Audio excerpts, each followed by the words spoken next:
بسم اللہ الرحمن الرحیم۔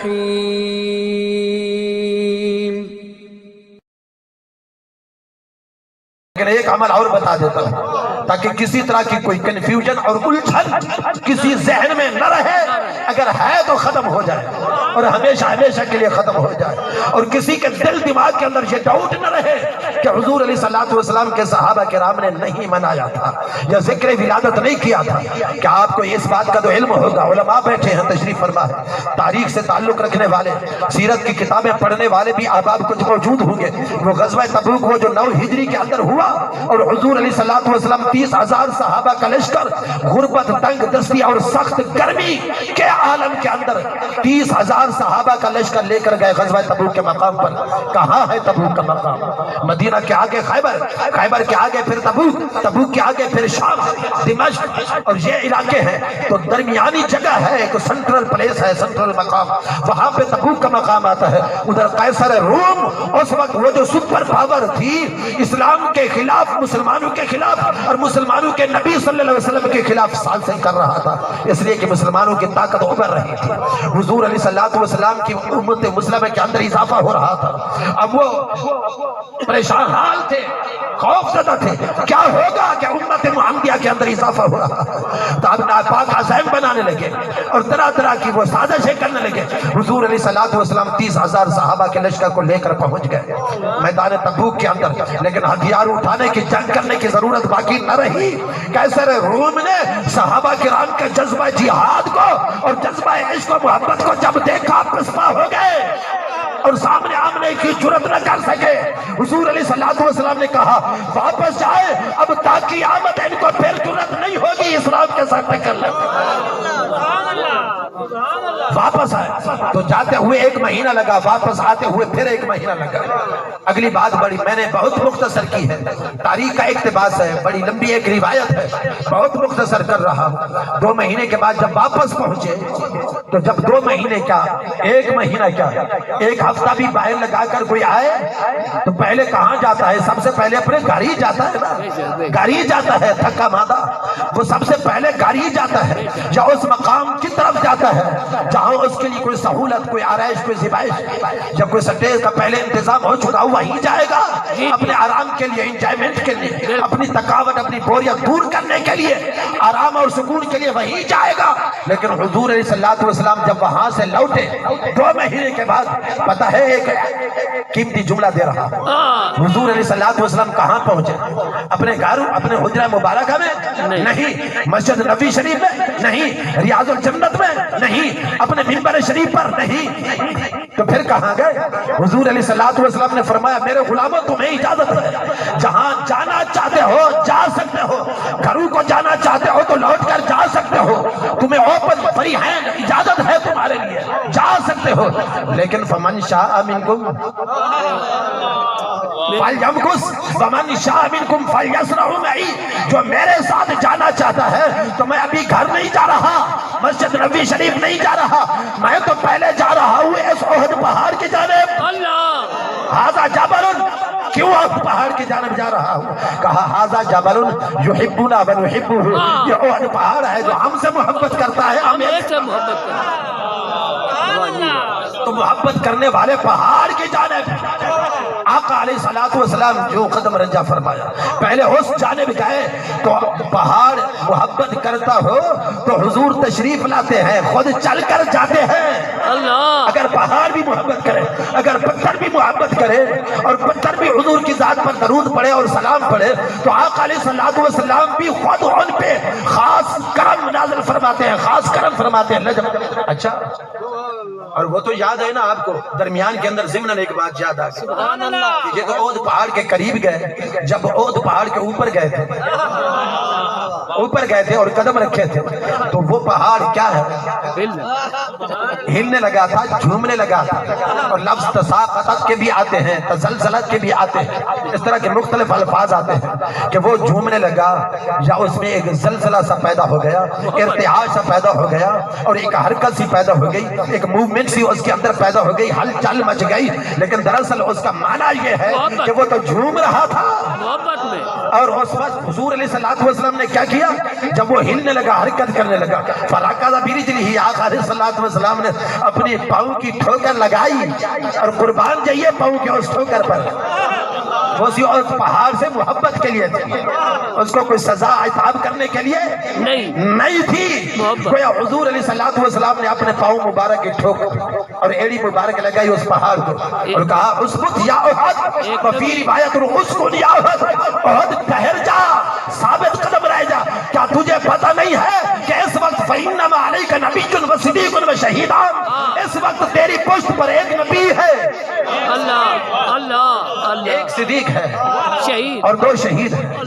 اور اسی طرح کا ایک واقعہ اور بھی ہے، علماء بیٹھے ہیں کہ کوہ سبیر، سبیر بھی ایک پہاڑ ہے جو مکہ میں ہے، اس پر بھی حضور علیہ السلام چڑھے تھے اور اس نے بھی اسی طرح جھومنا شروع کر دیا تھا۔ اور غار ہیرا، وہ ہیرا بھی ایک پہاڑ ہے، ہیرا بھی ایک پہاڑ ہے، وہ بھی مکہ میں ہے۔ یہ تینوں روایات ہیں، تینوں پہاڑ، اور تینوں پہاڑ حضور سے محبت کرنے والے ہیں۔ اور جب ہیرا پر چڑھے تو ہیرا پر صرف نبی، صدیق اور دو شہید نہیں تھے، بلکہ جب ہیرا پر چڑھے تھے تو اصحاب عشرہ مبشرہ میں تھے، اکثر تھے 9 تھے یا 10 صحابہ تھے۔ حضور علیہ السلام نے اسی وقت کہہ دیا اسکن، وفی روایت اسبت یا احد، اے احد تجھے پتہ نہیں ہے کیا تیری پشت پر کس کے قدم رکھے ہیں؟ وہ پہاڑ ہلنے کیوں لگا تھا؟ ایک سوال تو کر سکتا ہوں، وہ ہلا کیوں؟ اگر اسے محبت بھی تھی، اسے عقیدت بھی تھی، تو وہ تو مزید جم جاتا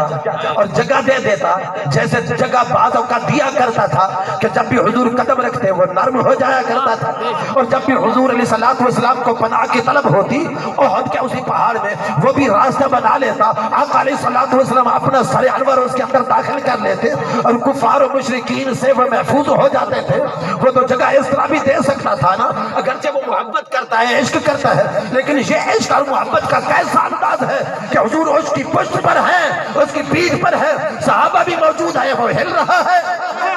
کیوں ہل رہا ہے؟ تو یہاں پوچھئے محدثین سے، وہ کہتے ہیں کہ وہ پہاڑ خوش ہو گیا، اگرچہ بے جان تھا، خوش ہو گیا کہ آقا کی آمد ہو گئی، حضور کی تشریف آوری ہو گئی۔ تو جب حضور کی تشریف آوری ہو جائے، آقا کی آمد ہو جائے، تو پہاڑ بھی خوشی سے جھومتا ہے۔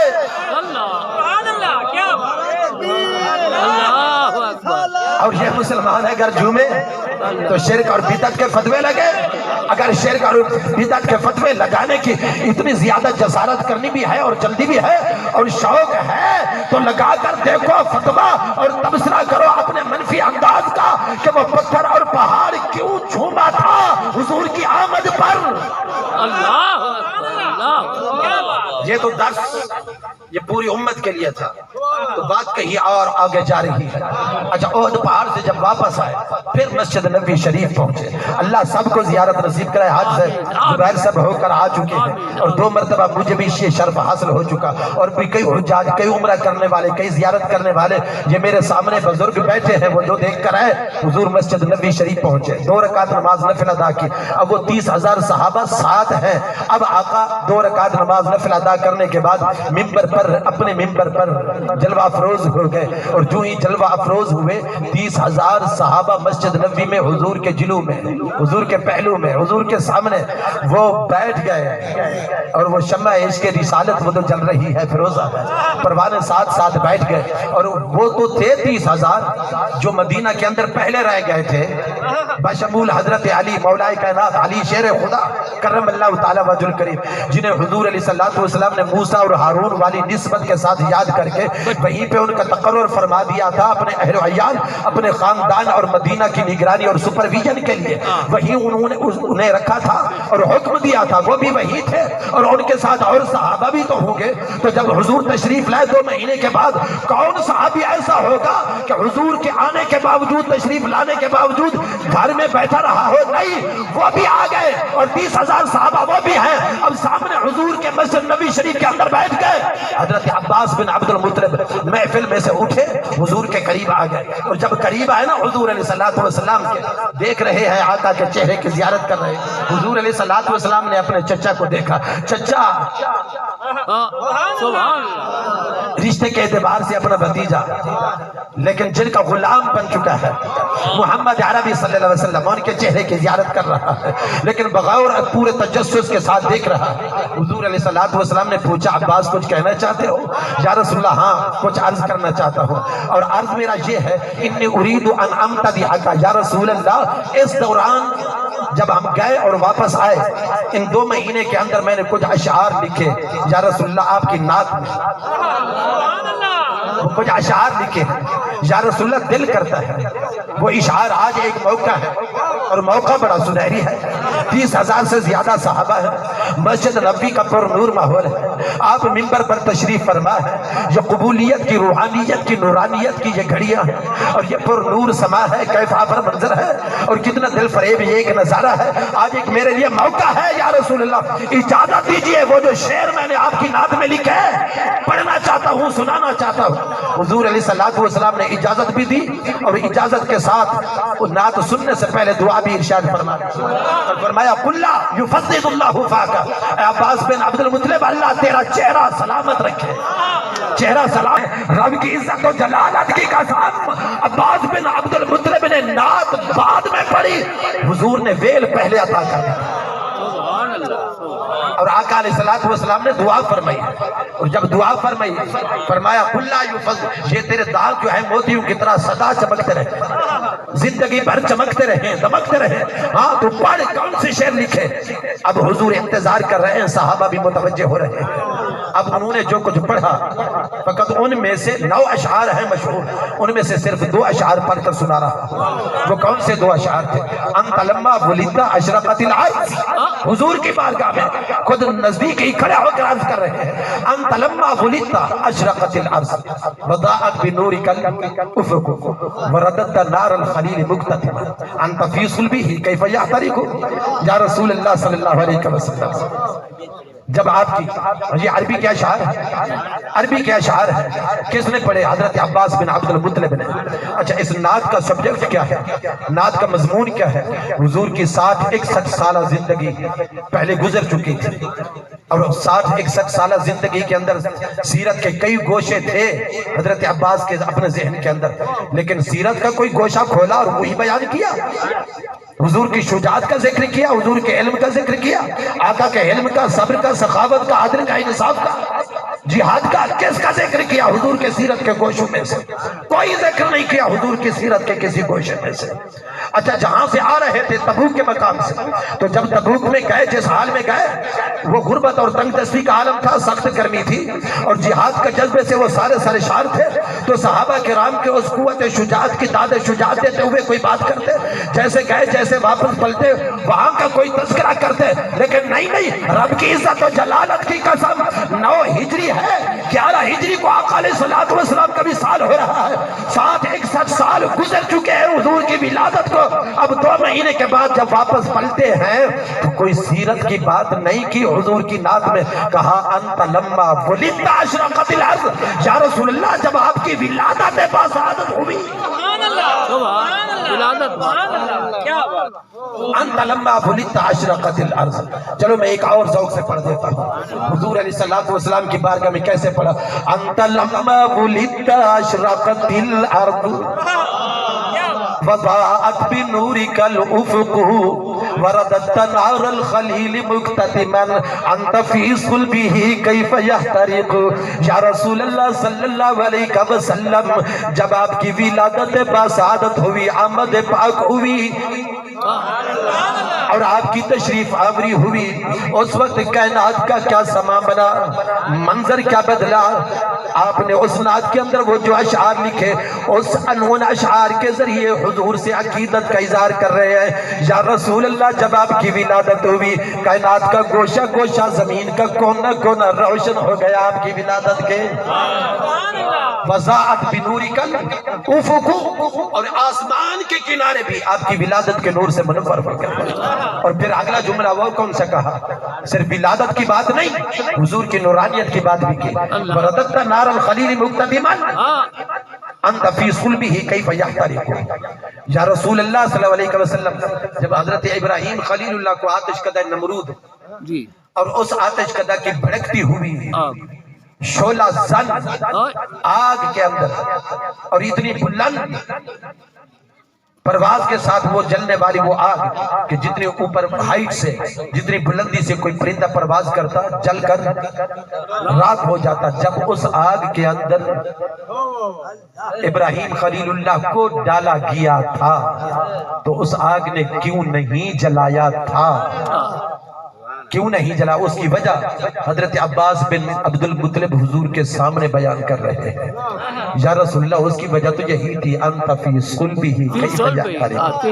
جب اس کی پشت کے اندر آپ کا نور تھا آگ کی کیا جرأت تھی؟ سمجھ آئیے؟ تو حضور کی نورانیت کا ذکر بھی کیا اور حضور کی ولادت کا ذکر بھی کیا، سمجھ آئیے بات؟ تو پتہ کیا چلا؟ پتہ یہ چلا کہ ذکر ولادت کرنا 30,000 سے بھی زیادہ صحابہ کرام کی سنت ٹھہری۔